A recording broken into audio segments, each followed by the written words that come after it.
A series of horrific unsolved crimes that brought 20 years of terror to Italy.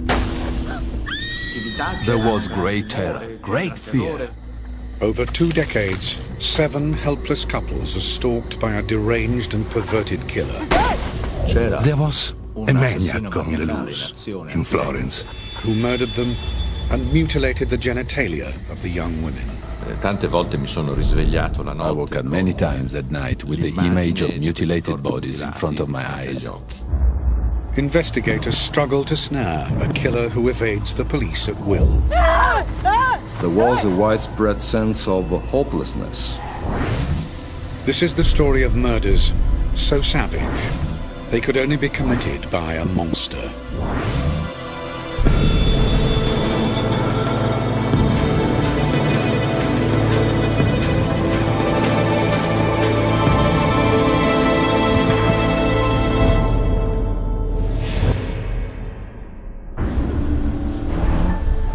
Florence, one of the most romantic cities in the world. But in the 1980s, Italy is a deeply religious country, where premarital sex is frowned upon.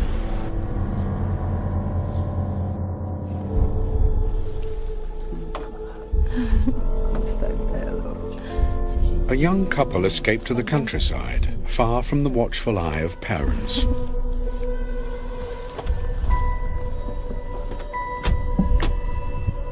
The isolation this couple seek will turn out to be anything but romantic.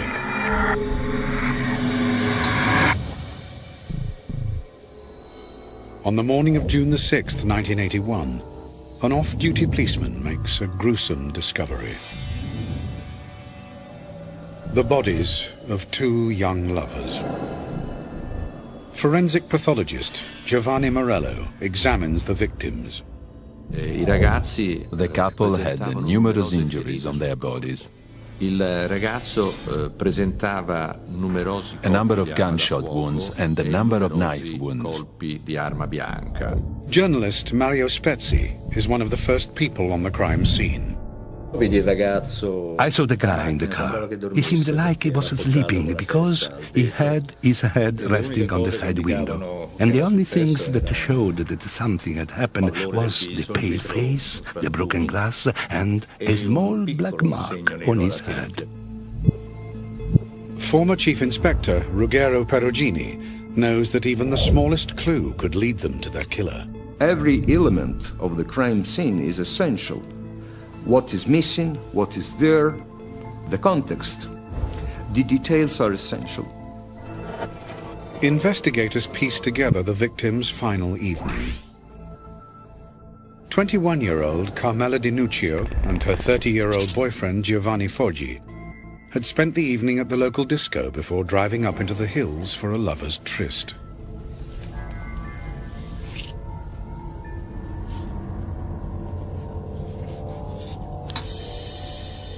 Guarda, guarda!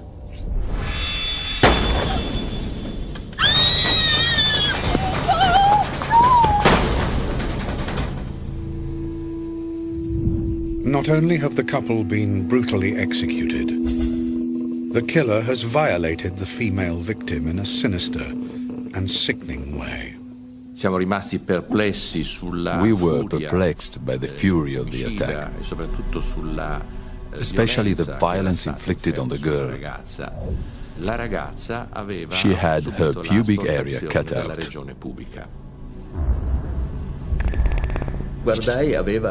She had, very shockingly, a wound below her abdomen that couldn't really be described as a wound.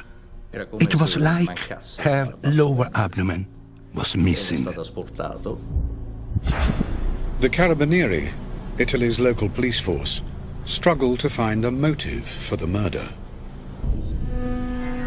But the isolated setting for the attack prompts investigators to make a connection with an unsolved murder from 7 years earlier. In 1974, there was a very similar case in an area north of Florence. 2 young people who had been making love in a car were killed. Pasquale Gentilcore and Stefania Pettini have been found viciously murdered in the countryside just outside Florence. And there are other similarities.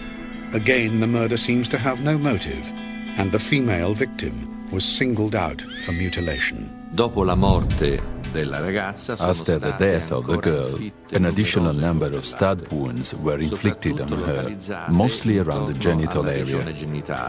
A livello della vagina, a vine branch was also inserted into her vagina. Un tralcio di vite.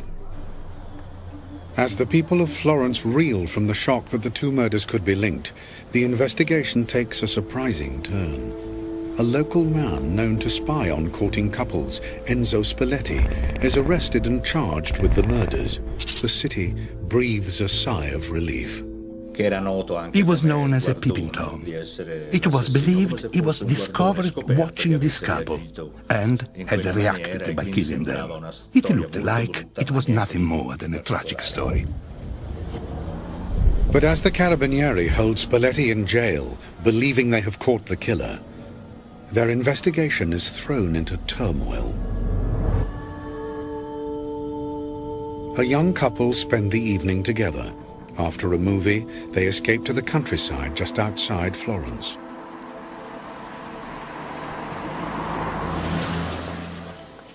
But they are not alone.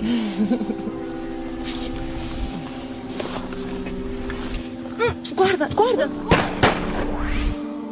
The attack is alarmingly similar to the earlier murders. They're both shot, and the female victim is dragged from the car to be violated. They are identified as 26-year-old Stefano Baldi and his 24-year-old fiancée, Susanna Cambi. They were due to be married in a few months' time. You could not help but notice the beauty of the girl, of her face. And at the same time, the mutilation was terrible, worse than the earlier ones. It's painfully clear to investigators that they have arrested the wrong man. Spalletti is released without charge. It's a huge setback. But the Carabinieri find crucial evidence at the crime scene. Bullet casings, similar to ones found at the two previous attacks. Forensics run ballistic tests and make a crucial discovery. Francesco Donato is head of the Forensic Science Lab for the Tuscan police. All the bullet cases on the crime scenes could be traced back to 22 caliber cartridges. Hence, all the crime scenes were connected to the same type of ammunition. The same type of weapon has been used in all three of the murders. It was at this time, after the third murder, that they realized the existence of a serial killer. And police realize that there can only be one killer. Such is the singular brutality and the signature genital mutilation.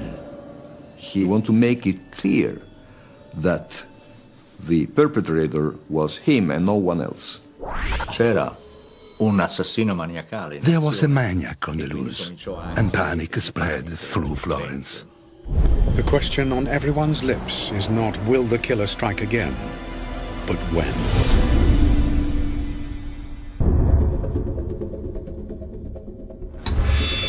Three couples murdered in the quiet foothills around Florence. 7 years have passed since the first attack in 1974. And the Italian Carabinieri are no further forward in trapping the serial killer responsible for the murders. Journalist Mario Spezzi, who has followed the case from the beginning, gives the killer a name. I used the term the monster of Florence to create a parallel with other historic crimes, such as the monster of Düsseldorf and the monster of Boston. The monster's crimes are identified by a grotesque mark. The entire genital area of the female victim is cut out and removed. Even hard-boiled journalists are doubtful about revealing the truth. The people of Florence are gripped by fear. A killer is amongst them. There were wives denouncing the husbands or former husbands, mothers denouncing the sons, sons denouncing the father. The Carabinieri are frustrated by their lack of progress with the case, and the investigation is suffering due to contamination of vital evidence at the crime scenes. The murders had been committed in the countryside. Mostly they were discovered by people not belonging to the law enforcement. C'erano mazzi di fiori, ghirlande, portate. There were bunches of flowers from people in the village to remember the victims of the monster. Le vittime del mostro. Si allontani! Mi lasci stare ancora un po'? Signora, si allontani! Nessuno indossava calzari. Nobody was wearing shoe covers, nobody wore gloves, and nobody wore overalls. That time there were not the precautions at the crime scene that today are considered standard. Forensic science is still in its infancy in the 1980s, but investigators are starting to build a picture of how the monster operates. Si avvicina lentamente a He comes slowly to the vehicle and then, suddenly, using a torch, illuminates the inside of the car. The sudden and violent light has the same effect as a rabbit crossing the road and getting caught in car headlights. The monster takes advantage of this moment to shoot.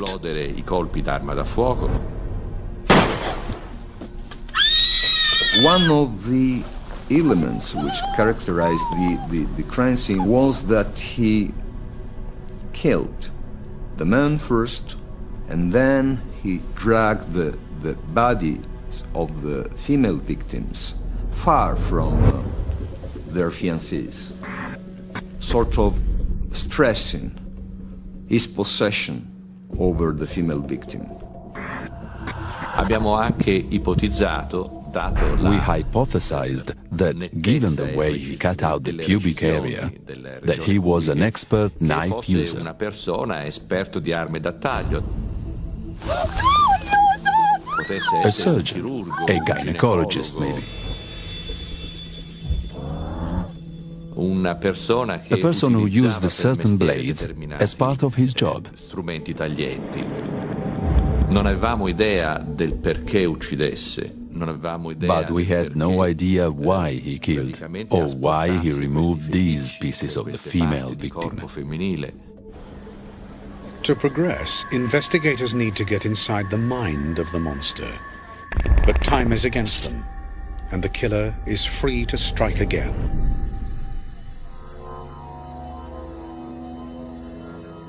On June the 19th, 1982, in a country road just outside Florence, passing motorists report what they initially believed to be a traffic accident. Ambulance driver Lorenzo Allegranti is called to the scene. We arrived 4 or 5 minutes after the call. And when we arrived, we saw immediately it was something very different. In the car, our childhood sweethearts, Paolo Mainardi and Antonella Migliorini, the monster's latest victims.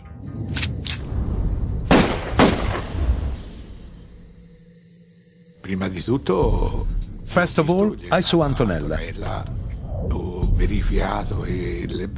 I realized there was nothing to be done for her. She was already dead. The other victim was lying on the back seat. Nella poltroncina di dietro. È ancora vivo! 22-year-old Paolo Mainardi has survived the attack. Si vuole fare alla svelta per vedere se si arrivava a salvare questo ragazzo. I wanted to be very fast to see if we could save the guy, in the hope that he would lead us to the monster. This time, the victims saw their attacker approaching. The guy started the car and tried to escape by putting the car into reverse. However, the car got stuck with the back wheels in the gutter. E rimase lì incastrato. The murderer showed a cool reaction because he shot out the headlamps and then shot the guy. But his attack does not go to plan.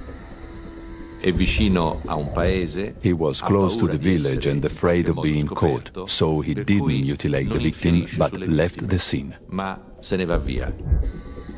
In his panic to escape, the monster has failed to realize that Paolo is still alive. It's the first time the killer has made a mistake. Investigators are desperately hoping that the critically injured Mainardi will survive and help them solve the case.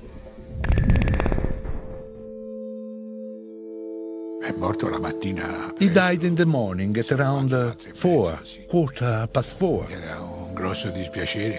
It was a big blow, because by saving him, things could have been different.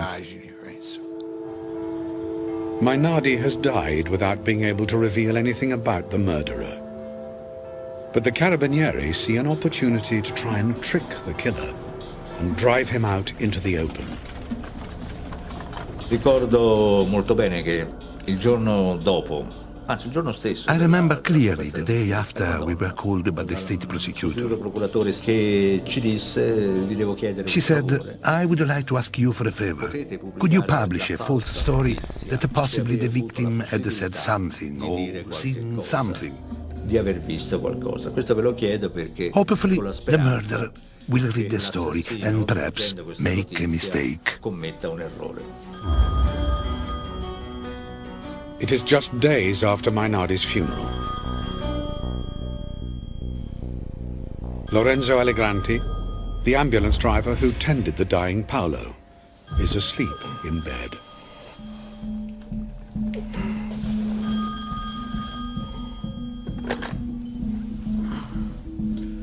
Pronto? Pronto? Mainardi, che cosa ha detto? Pronto, chi parla? Chi è? Chi parla? He said, the monster of Florence. E mi dice che he told me to be very careful because he could carry out a massacre. A fare una strage. It seems the false story that the dying Paolo Mainardi had described his attacker has succeeded in getting a reaction from the monster. Allegranti is given police protection. Ci sono state tante altre chiamate. Io ho avuto molesti da parte. There were many more calls. I was always harassed by the monster via the telephone. Pronto? Stai molto attento a quello che dici, o sei un uomo morto. Che poi, quando mi disse... Once he told me to be careful about my family. In particolar modo dovessi stare attento alla mia famiglia. But the calls cannot be traced. The investigators are running out of time, and they know the monster will strike again. Then, a lead emerges that completely changes the direction of the case.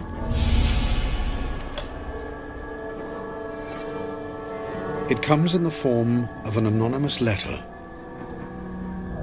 An anonymous letter was sent which said, "Why don't you look at the murder of 1968?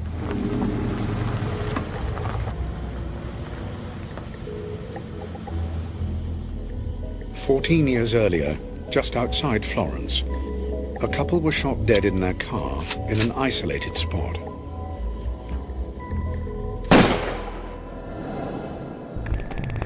The investigators search police archives and discover the case has a startling similarity to the monster killings.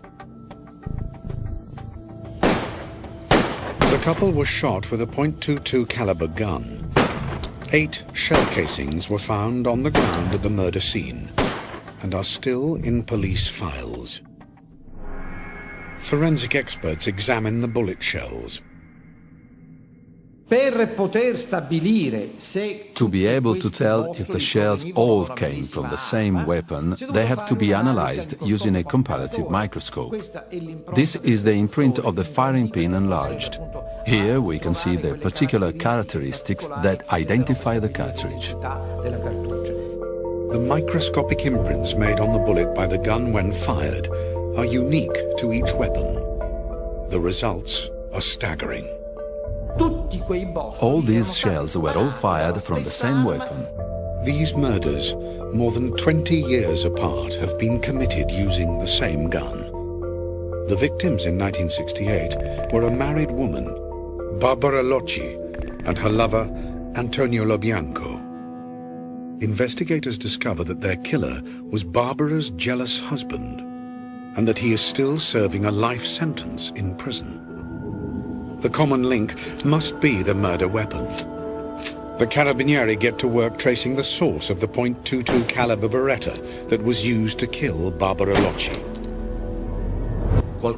Someone around that woman, someone from her circle, had the gun.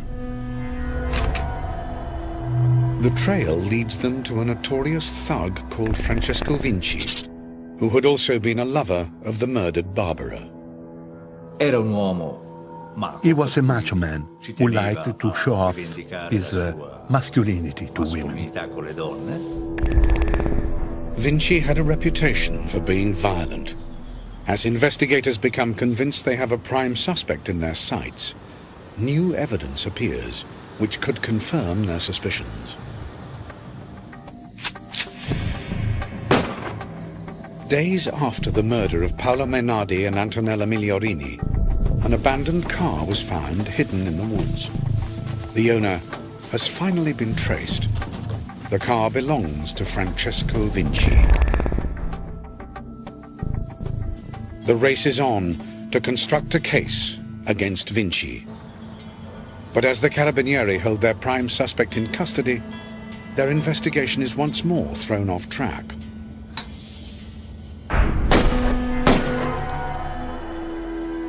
Reporter Mario Spezzi finds himself at the scene of yet another double murder. That night I stopped my car there and I came here and I saw all the policemen and magistrates. They were here and they were really shocked because at that time they were sure the monster was in jail. Francesco Vinci was the monster. Investigators quickly run ballistics tests on bullet shells found at the scene. There is no doubt the monster is still at large, and he has killed again.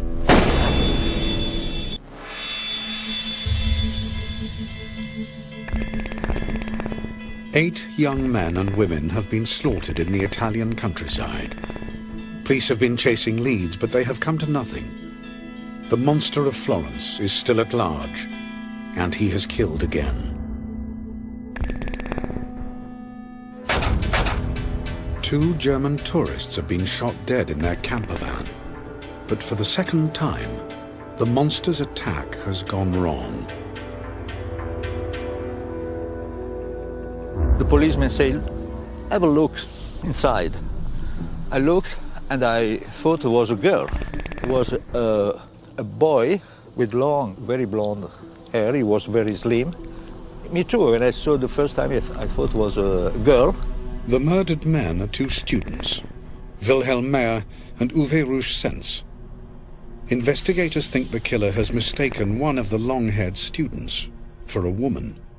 They believe that on discovering both his victims are male, the monster has no interest in completing his ritual.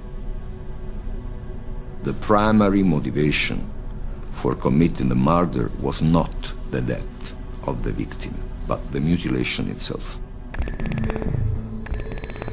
The monster of Florence has claimed 10 victims in 10 years. His last 2 attacks failed to secure him his desired trophy. He will not make the same mistake again.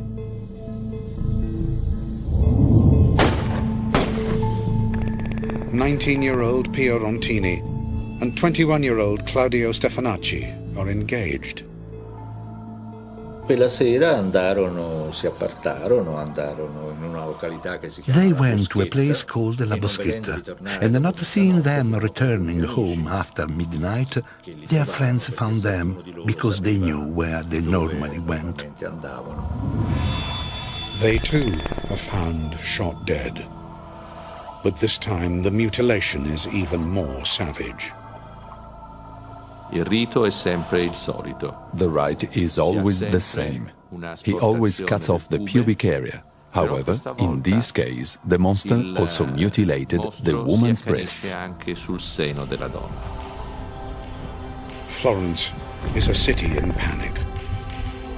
Le coppie dei giovani italiani non si appartano più nella notte. Young Italian couples did not isolate themselves any longer, as they were afraid. In all the shops, in all the bars, there were posters encouraging young people not to go to remote areas, not to isolate themselves, because it was dangerous. Perché è pericoloso.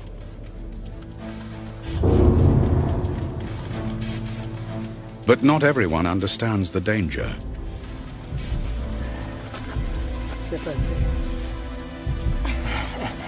In September 1985, French tourists Nadine Moriot and Jean-Michel Krabishvili are in Tuscany on holiday. They camped in the woods around Scopeti. Salut.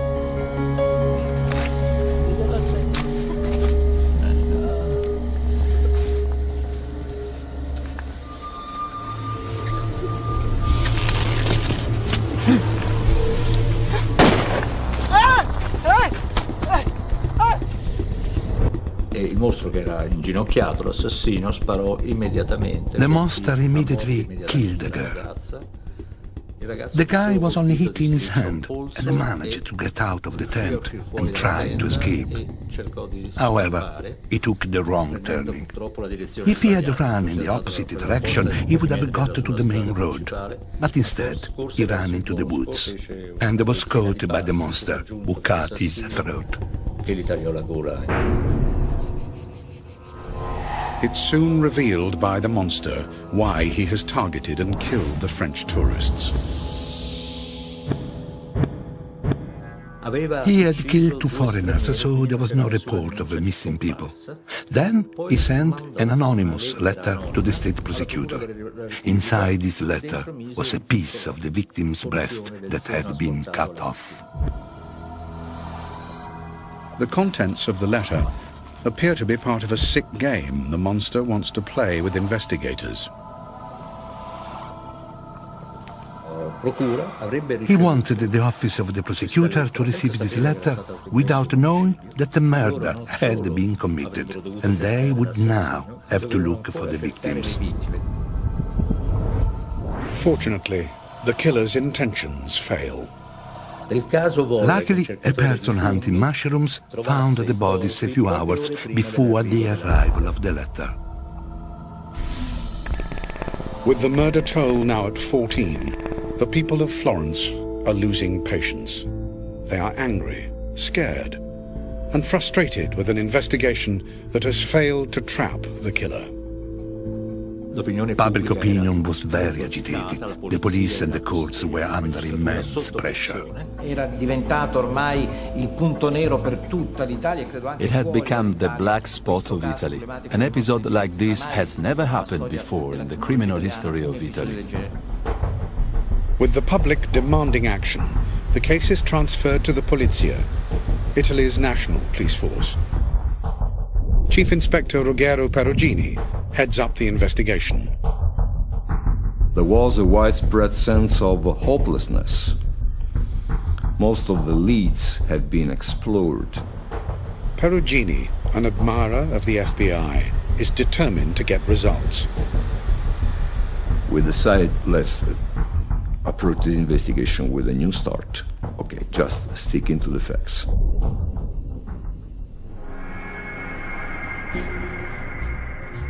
Perugini initiates a massive screening program of local criminals, utilizing the new police computers and databases in the Polizia's head office. we decided to start with Tuscany and to analyze those with criminal records who were free to act in those dates. Investigators cross-reference the times and locations of the murders with the movements of the convicted offenders they have identified. One name is coming up again and again. He is a convicted rapist and murderer, and he lives in the crucible of the monster's killing zone. His name is Pietro Pacciani. He is married with 3 children and is a farm laborer. His record makes disturbing reading.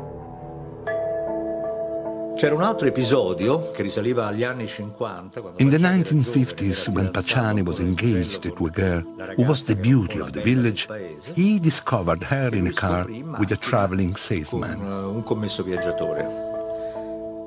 He intervened and killed the man. Il commesso viaggiatore.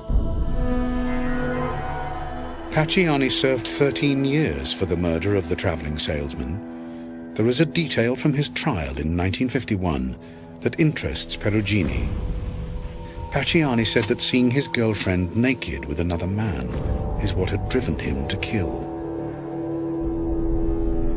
The sight of the left breast of this girl, together with this man, had unchained his reaction.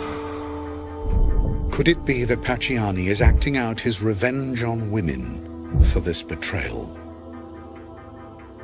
Perugini questions his prime suspect. He may be a peasant farmer, but the vastly experienced detective soon realizes that Pacciani is a cunning man. I was very much impressed by his brightness and by his ability to manipulate me. I came out from that first contact with the impression that Pacciani could pretty much fit with the profile that we had. The Polizia closely study their prime suspect. Pacciani may be over 60 and have health problems, but investigators believe he is capable of committing murder. Monitoring his behavior, we noticed that this problem didn't prevent him doing things that were not normally compatible with this kind of illness, such as carrying a big trunk of a tree uphill.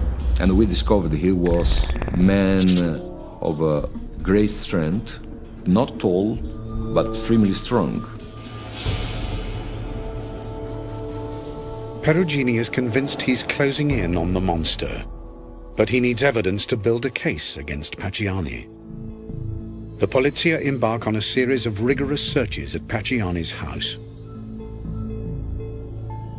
It is the longest search ever conducted, 11 days and nights, during which we of the squad hardly slept.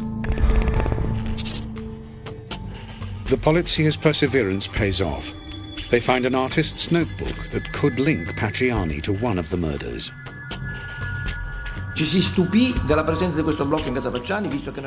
We were astonished to find this drawing pad in Pacciani's house, since you couldn't buy them in Italy. We managed to trace where the drawing pads were sold. It was a shop in Osnabrück, the same shop where the 2 young Germans went to buy their drawing books. It's damning evidence, but to build a homicide case, officers need to link Pacciani to the murder weapon. They believe the .22 caliber gun used in all the killings must have been lost or stolen after the murder of Barbara Locci in 1968 and has somehow fallen into the possession of Pacciani. A seemingly impossible task until there is an astonishing breakthrough. I saw the reflection of the light of something metallic. They find a bullet in Pacciani's garden. We had it taken out of the ground, and we had it immediately delivered to the forensic police in order to have it analyzed. The Polizia have bullets and shells from all of the murder scenes. It is Francesco Donato's task to compare them with the bullet they have found in Pacciani's garden. If they match, the polizia have found the monster. Abbiamo stabilito la perfetta coincidenza e quindi they were a perfect match. The cartridge found in Pacciani's garden was definitely from the same weapon that was used in the double homicides of the monster of Florence. Investigators now have enough evidence to make a case against Pacciani. His trial begins in April 1994. Pacciani pleads his innocence. On the 1st of November 1994, the verdict is announced. In nome del popolo italiano, la Corte d'Assise del Primo Grado di Firenze, sezione prima, dichiara Pacciani Pietro colpevole dei delitti a lui ascritti e lo condanna alla pena dell'ergastolo con isolamento diurno per la durata di anni 3. Amidst chaotic scenes, Pietro Pacciani leaves the courtroom to begin his life sentence in Soliciano prison. But is Florence now free of the monster?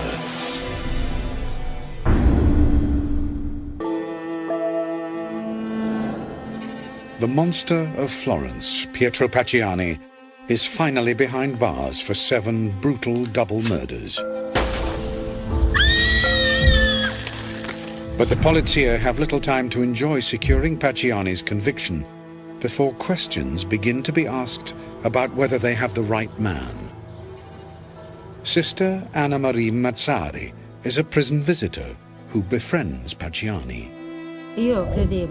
I believed in the innocence of Pacciani. I don't believe he was capable of such actions. He spoke to me about the bullet they found in his garden. He told me someone has put it here. He considered these things an attempt to frame him, to try to make him look guilty. Controversy is growing over evidence from the final murder scene, committed in 1985, that casts serious doubt over Pacciani's conviction.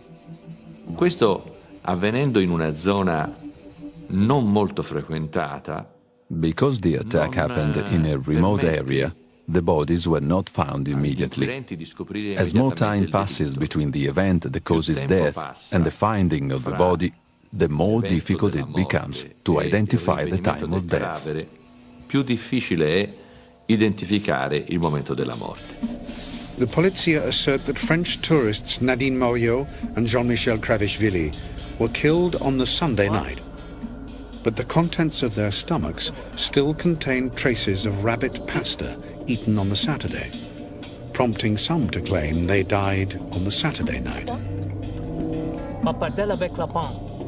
Il problema dello stabilire la data, se sia... The problem of establishing if the murder was committed on Saturday or Sunday is fundamental to the investigation, because if the murder was Saturday, Pacciani had a strong alibi, because he was at a village feast where a great number of people saw him. I colleghi che hanno eseguito l'autopsia hanno posto la morte la domenica. The people who performed the autopsy concluded the time of death was Sunday night, not Saturday. Clearly, I can understand their difficulty in establishing the time of death, as the bodies were in an advanced state of putrefaction. But in this specific case, I don't agree with my colleagues. I thought and still think they did not die on Sunday, but Saturday evening. Non sia avvenuta di domenica, ma sia avvenuta di sabato, nella notte fra il sabato e la domenica. Unanswered questions about the murder of Kravishvili also remain.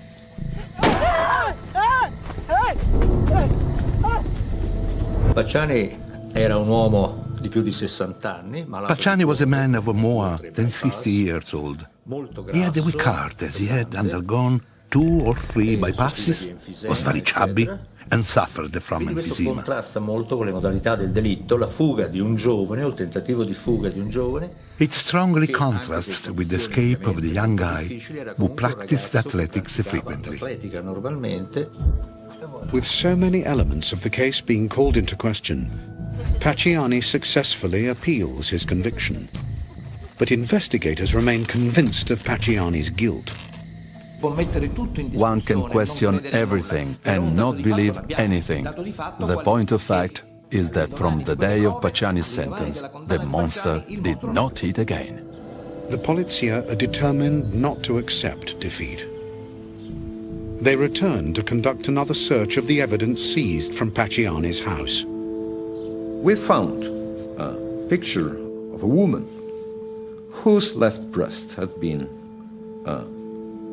outlined by a trait of pen this time, and whose vagina had been outlined. Investigators get to work securing new evidence to prove Pacciani's guilt beyond doubt. But then, the investigation takes a totally unexpected twist. The Polizia find evidence that Pacciani was not acting alone. Two of his friends, Mario Vanni, a retired postman, and vagrant Giancarlo Lotti, confess to helping Pacciani commit the murders.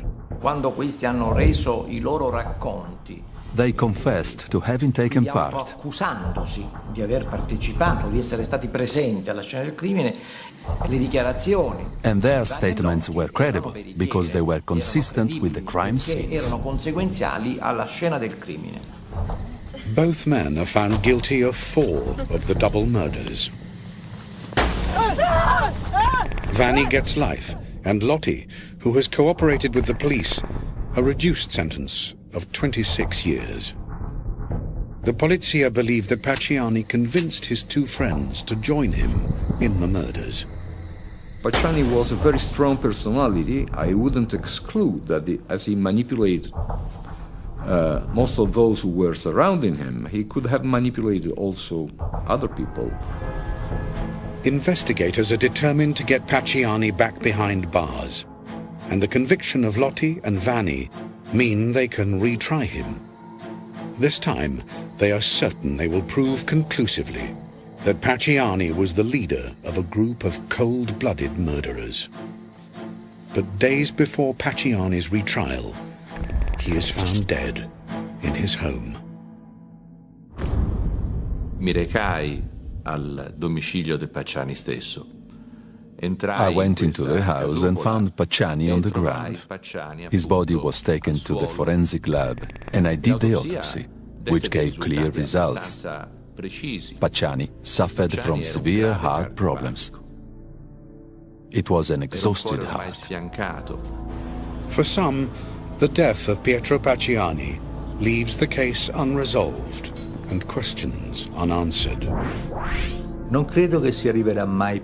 I don't think we will ever know who the monster of Florence was. Once the investigation led us to Pacciani, there weren't any more victims. Hence, the monster didn't hit again. Hence, the investigation made sense. I am absolutely convinced that Pacciani was guilty. 100% convinced. One of the biggest questions remaining is why the murders were committed. In 2007, a new suspect, Francesco Calamandrei, a chemist, was accused of being part of a satanic circle that commissioned the monster killings to obtain body parts for ritualistic sacrifices.